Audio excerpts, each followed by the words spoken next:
আবু তালেব বলেন, বাতিজা, তুমি যে সত্য নবী, তুমি যে প্রকৃত নবী, এই ব্যাপারে আমার বিন্দুমাত্র সন্দেহ নাই। কারণ আমি তোমার সম্পর্কে কিছু বক্তব্য তোমার মার জবান থেকে শুনেছি, আর কিছু বিষয় আমি নিজ চোখে প্রত্যক্ষ করেছি। বাতিজা, তোমার সম্পর্কে তোমার মার জবান থেকে আমি শুনেছি, তোমার মা বলেছেন, পৃথিবীর অন্যান্য সন্তান যখন জন্মগ্রহণ করে, ডেলিভারির সময় মায়ের প্রসব বেদনা হয়, প্রসব বেদনার যন্ত্রণায় ডেলিভারি করতে গিয়ে অনেক মা পর্যন্ত দুনিয়া থেকে বিদায় হয়ে যায়। কিন্তু তোমার মার জবান থেকে আমি শুনেছি, তুমি যখন জন্মগ্রহণ করবে, তোমার মার নাকি কোনো প্রসব বেদনা হয়নি,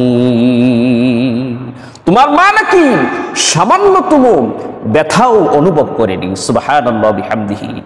বাতিজা, তোমার সম্পর্কে তোমার মার জবান থেকে আমি আরো শুনেছি, তোমার মা বলেছেন, পৃথিবীর অন্যান্য সন্তান জন্মগ্রহণ করার পরে ময়লা আবর্জনা নিয়ে জন্মগ্রহণ করে, তার শরীরে রক্ত লেগে থাকে, নাপাক লেগে থাকে। জন্মগ্রহণ করার পরে স্যাভলন বা এই জাতীয় জিনিস দ্বারা পরিষ্কার করতে হয়।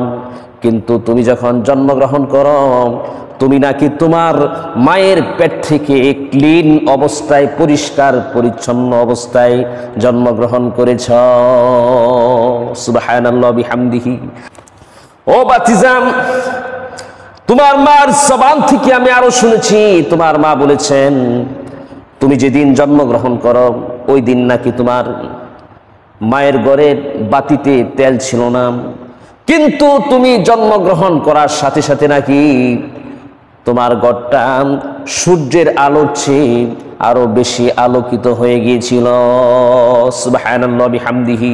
ও বাতিজা, তোমার সম্পর্কে তোমার মা আরো বলেছেন, তোমার মার জবান থেকে আমি শুনেছি, দুনিয়ার অন্যান্য সন্তান ভূমিষ্ঠ হওয়ার সময় নাভি কাটা থাকে না, আল্লাহ পাক মায়ের পেটের ভিতরে মায়ের নাভির সাথে সন্তানের নাভির সংযোগের মাধ্যমে সন্তানের খাবারের ব্যবস্থাপনা করে থাকেন।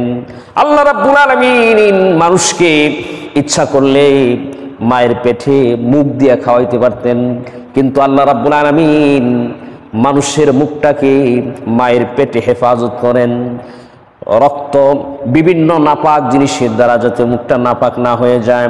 এই জন্য আল্লাহ পাক কুদরতিভাবে মানুষের মুখটাকে মায়ের পেটের মধ্যে হেফাজত করেছেন। আল্লাহ পাক খাবারের জন্য মুখ ব্যবহার করেননি, আল্লাহ পাক মায়ের নাভির সাথে সন্তানের নাভির সংযোগের মাধ্যমে সন্তানের খাবারের ব্যবস্থা করেছেন। আল্লাহ পাক মেসেজ দিয়েছেন, ও দুনিয়ার মানুষ, আমি আল্লাহ রাব্বুল আলামিন তোমার মুখটাকে, তোমার জবানটাকে তোমার মায়ের পেটে কুদরতিভাবে আমি হেফাজত করেছি। তোমার জবানে রক্ত লাগতে দেই নাই, নাপাক লাগতে দেই নাই। আমি তোমার জবানটাকে কুদরতিভাবে তোমার মায়ের পেটে জবানকে নাপাকি থেকে হেফাজত করেছি। ওরে দুনিয়ার মানুষ, সাবধান, মায়ের পেট থেকে ভূমিষ্ঠ হওয়ার পরে দুনিয়াতে যায়া এই জবানের কিন্তু অপব্যবহার করবে না। আল্লাহ পাক মানুষকে এই মেসেজ দিয়েছেন যে জবান আমি আল্লাহ পাক রব্বুল আলামিনের কাছে অনেক গুরুত্বপূর্ণ একটি জিনিস। এই তোমার জবানকে আমি আল্লাহ পাক তোমার মায়ের পেটে বিভিন্ন নাপাকি থেকে হেফাজত করেছি। আমি তো ইচ্ছা করলে তোমার মুখ দিয়া তোমার মায়ের পেটে খাবারের ব্যবস্থা করতে পারতাম, কিন্তু তোমার মুখ ব্যবহার আমি আল্লাহ পাক করাইনি। তোমার মুখকে রক্ত বিভিন্ন নাপাকি থেকে আমি আল্লাহ পাক হেফাজত করে তোমার মায়ের নাভির সাথে তোমার নাভির সংযোগের মাধ্যমে আমি আল্লাহ পাক তোমার খাবার পৌঁছানোর ব্যবস্থা করেছি।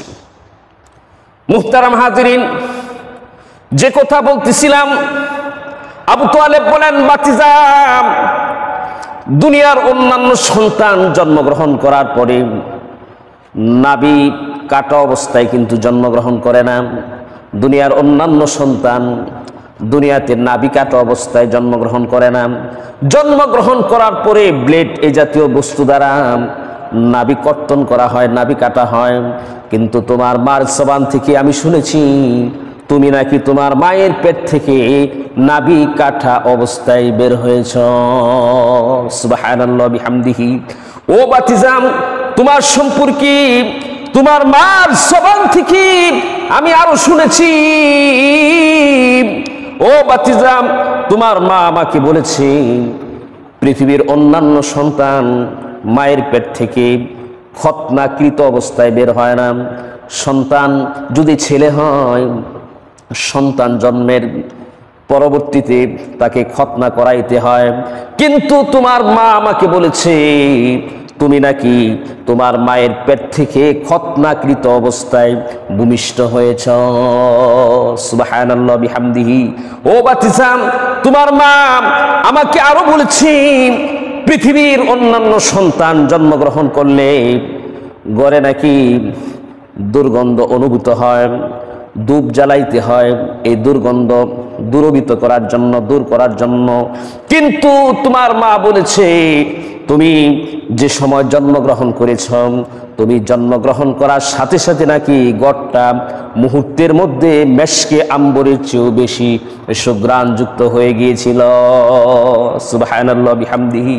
ও বাতিজাম, তোমার মার জবান থেকে আমি আরো শুনেছি তোমার মা তোমার সম্পর্কে বলেছেন যে পৃথিবীর অন্যান্য সন্তান জন্মগ্রহণ করার পরে যখন ভূমিষ্ঠ হয়, ভূমিষ্ঠ হওয়ার সাথে সাথে চিৎকার শুরু করে। কিন্তু তুমি যখন তোমার মায়ের পেট থেকে ভূমিষ্ঠ হয়েছ তখন নাকি সাথে সাথে তুমি আত্তাহিয়াতুস সূরাতে বসে এরপরে সেজদায় অবনত হয়ে গেছো। সুবহানাল্লাহ বিহামদিহি। ও বাতিজাম, তোমার মার জবান থেকে আমি আরো শুনেছি তুমি যখন জন্মগ্রহণ করো, তুমি যখন ভূমিষ্ঠ হও, ওই কাবা শরীফের ভিতরে 360টি মূর্তি যে দাঁড় করানো ছিল, তুমি ভূমিষ্ঠ হওয়ার সাথে সাথে নাকি কাবা শরীফের 360টি মূর্তি মুহূর্তের মধ্যে সেজদায় অবনত হয়ে গিয়েছিল। সুবহানাল্লাহ বিহামদিহি। ও বাতিজাম, তোমার সম্পর্কে তোমার মা আরো বলেছে তুমি যেদিন জন্মগ্রহণ করো, তোমার জন্মগ্রহণের বরকতে, তোমার ভূমিষ্ঠ হওয়ার বরকতে ওই পারস্যবাসীরা 1000 বছর যাবৎ যে অগ্নিকুণ্ডকে তারা প্রজ্বলিত করে রেখেছিল, 1000 বছর যাবৎ পারস্যবাসীরা যে অগ্নিকুণ্ডের উপাসনা করত, তুমি নাকি জন্মগ্রহণ করার সাথে সাথে ওই পারস্যবাসীদের 1000 বছরের প্রজ্বলিত অগ্নিকুণ্ড মুহূর্তের মধ্যেই নাকি নির্বাপিত হয়ে গিয়েছিল, নিভে গিয়েছিল। সুবহানাল্লাহ বিহামদিহি। এরকম আরো অনেক বিষয় তোমার মার জবান থেকে আমি তোমার সম্পর্কে শুনেছি। আর আমি নিজ চোখে তোমার সম্পর্কে যা দেখেছি সেটা হচ্ছে তুমি পৃথিবীতে দিনের বেলায় জন্মগ্রহণ করো, ভূমিষ্ঠ হয়েছিল। রৌদ্রের আলো তোমার শরীরে না লাগে এজন্য তোমাকে আমরা গড়ে রেখেছিলাম।